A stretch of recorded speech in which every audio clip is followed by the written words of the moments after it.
Hello everyone, welcome to Analog IAS Current Affair Analysis for 4th November 2020. In this video, we'll be talking about a couple of issues based on the articles taken from the Hindu. The first one is about the future of the fossil fuel industry, and the second one is about the recent attacks that happened in Nice, a city in France, with respect to Islamist motives behind the attacks and the concept of French secularism and how it is relevant to the present society. This article titled Hitting Fossil Fuel Companies Where It Hurts is taken from the Hindu, and it is talking about the methodology that environmental activists can actually follow to discourage the use of fossil fuels. So, if we take a look at the strategies that are in vogue with respect to the fossil fuel activism, one of the most important tool that was taken up by these activists is the divestment movement. What is this divestment movement? So it is a call to move away from the traditional fossil fuel industry. So there was a campaign which systematically attacked all the kinds of investments that were made with respect to fossil fuel industry with a single purpose to influence public opinion. This is the most effective way of changing the demand of the entire ecosystem. If you can manage public opinion, that can actually change the swing of the election results in many democracies. Now, is this even relevant for Indian context as well?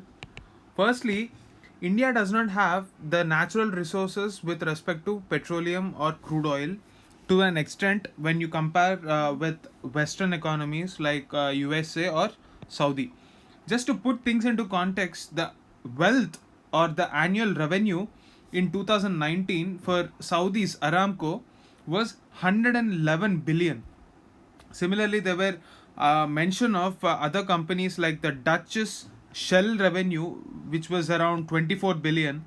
And similarly, the article also talked about ExxonMobil's 20 billion. So the industry is so valuable for the economies in those countries. That is the reason they have a very strong reason, and they come up with agendas according to the views of the author from time to time to change this public perception. So in order to handle this issue, environmental organizations, as quoted in this article, like the Rainforest Action Network or the 350.org or the Go Fossil Free. So especially from prelims point of view, this Rainforest Action Network can be a important organization, because in the previous years there was a propensity from UPSC to ask questions with regards to the environmental organizations.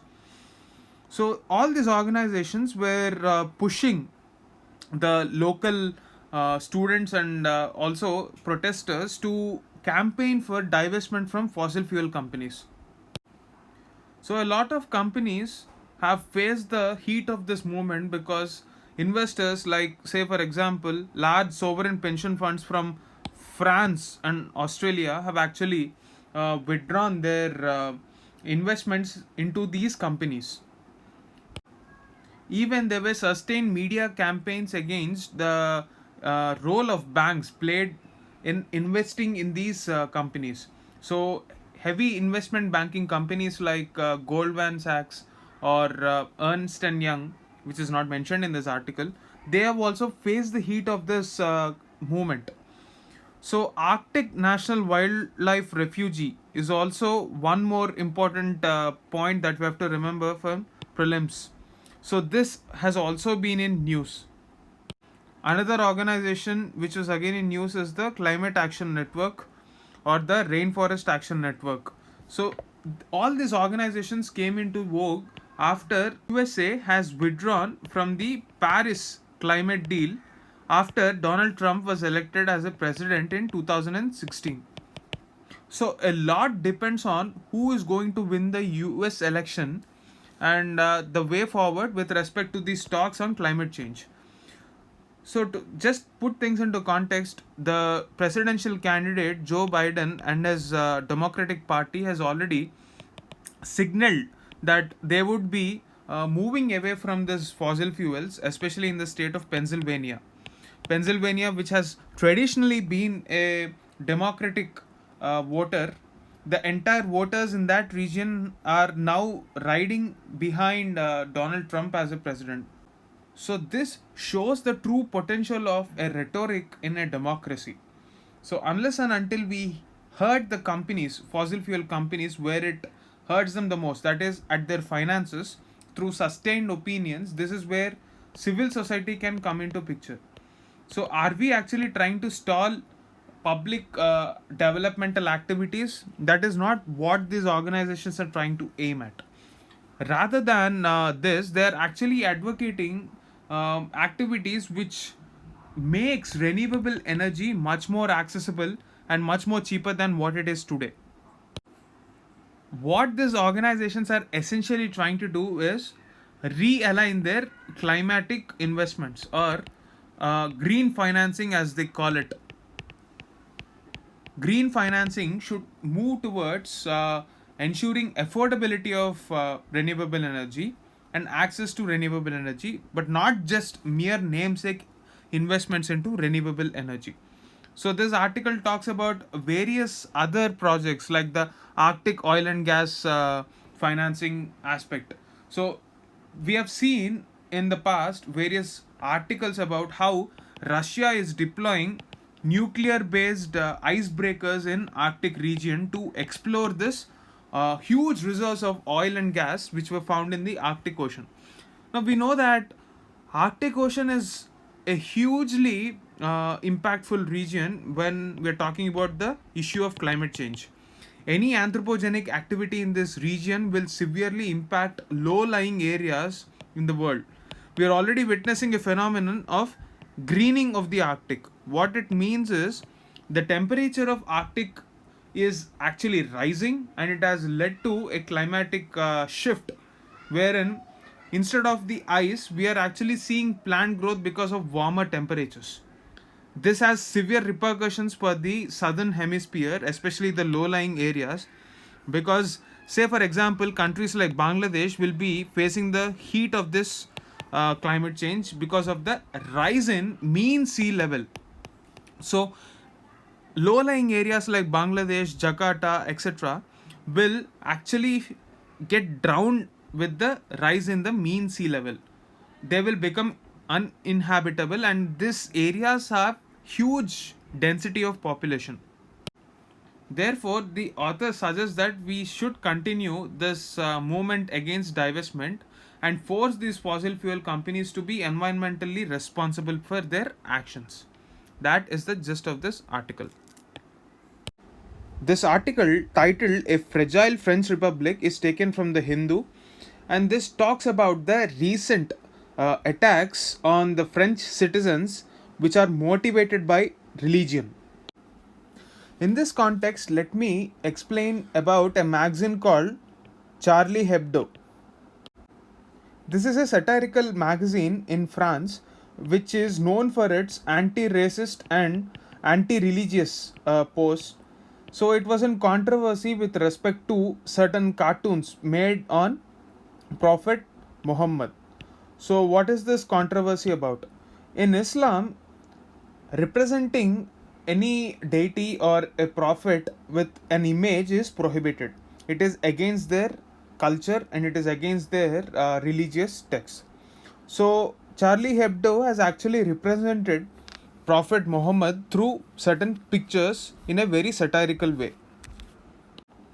So there was a controversy which went way back to 2006, and under that particular title, there was a satire which was named as Muhammad Overwhelmed by Fundamentalists. So the front page showed a cartoon of Muhammad crying. So the French president of that time, Jacques Chirac, has actually condemned this particular publication from Charlie Hebdo, citing that it might incite certain religious passions and cause the disturbance in the country.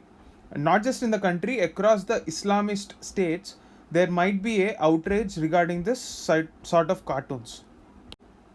So again in 2011, there was an attack on the newspaper's office. It was firebombed and its website was hacked. So in return, What Charlie Hebdo did was to list Prophet Muhammad as the editor in chief of the magazine. But the deadliest attack happened in 2015 when two Islamist gunmen forced their way into the Paris headquarters of Charlie Hebdo and opened fire. It killed 12 people. So the staff cartoonists were also a part of this people who died. It also includes certain economists and editors, certain guests who were attending a event in that office. And during the attack, the gunmen shouted Allahu Akbar and Prophet is avenged. So, in this particular situation, the president Francois Hollande described it as a terrorist attack of extreme barbarity. Even in the recent times, this has become so normal to the French Republic, according to the views of the author, that they have seen this multiple number of times over a period of 15 years. Again, recently, last week, there was an assailant who was shouting Allahu Akbar, which means God is greatest, and beheaded a woman and killed two other people in a church in a city called Nice in France. So, this was France's second deadly knife attack in 2 weeks with a suspected Islamist motive. So, this time the assailant was a 21-year-old person from Tunisia. He was actually shot by the police and is now in a critical condition in the hospital. So the police said that another person was also taken into custody with respect to the attack, and the president of France has actually given a statement that he respects the views of Muslims. The reason why this time this attack happened was because the assailant heard about a teacher who was killed in this accident, that she has shown the cartoons of Charlie Hebdo in her classroom and used this images of Prophet Muhammad. But what shook the country was the person who was killed. He did not do anything out of ordinary. The kind of curriculum in France schools over the last 150 years was pretty much the same. So they focused on the values of secularism, equality, fraternity, which we also find in our Indian constitution as well. So these were considered as universal principles, and the victim has not resorted to anything extraordinary or something that is out of ordinary for the French way of life. So in the 19th and 20th century, the schools in France emphasized so much on secular education because Catholic influence was very high on the society, and religious dogma has actually taken the front seat in the period during French Revolution, and this has actually caused the society to stagnate, and it has given justification for segregation of various classes of society. So, in order to create an egalitarian society, the government felt a need to inculcate this secular education and make it a norm. So, they wanted to integrate the France's ethnicity and also include minorities within its framework. So, they had a concept of laicity. So, this is their version of secularism, where the state is completely not involving in religious activities. Not only that, in public places there is a strict prohibition of exhibition of one's religion.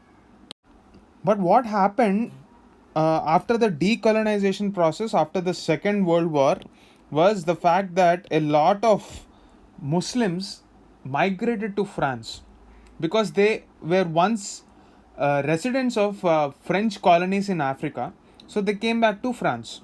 So these immigrants had very strong attitudes towards their religion. So Islam, as such, is not encouraged by the government of France because it is in consonance with the constitutional or founding principles of the nation. So they believed in a secular framework where no religion was allowed to be publicly exhibited. So there were controversies when there were certain segments of the society who were inclined towards wearing hijab which is considered to be an essential element for Muslim women. So there was controversy regarding that as well, and there was a strong rhetoric against this idea of secularism as exhibited by the government of France. The underlying principle that we have to understand here, or the underlying controversy rather, is the inability of the concept of laicity or secularism as a project to address the concerns of French Muslims. It is a fact that this concept has not actually addressed the concerns of Muslims of France, and therefore France is finding it very difficult over the past 2 decades to manage its Muslim population, and therefore the problem of extremism or terrorism exhibited by this pro Islam fundamentalists. There were also possibilities of lone wolf attacks, and there were actually incidents of lone wolf attacks in Europe because of this issue. So there was a strong sentiment that was raised against the fundamentalism of Islam. If you take a look at the central concept of laicity in the 19th century, the purpose of having this policy was to integrate minorities into its majority population. But if you take a look at the rhetoric sounding laicity, it is becoming a more of a anti-Islamist stance when taken from the perspective of French. That is what this author believes. The author opines that the concept of laicity should be accommodative rather than taking an aggressive posture. So it is up to the French government to address this reality and not confront the fears and concerns of the population involved. So it should stick to its central philosophy, where the purpose of having this policy was to integrate all the minorities. So discussion and deliberation is the only way forward rather than directly getting into a confrontation. That is the gist of this article.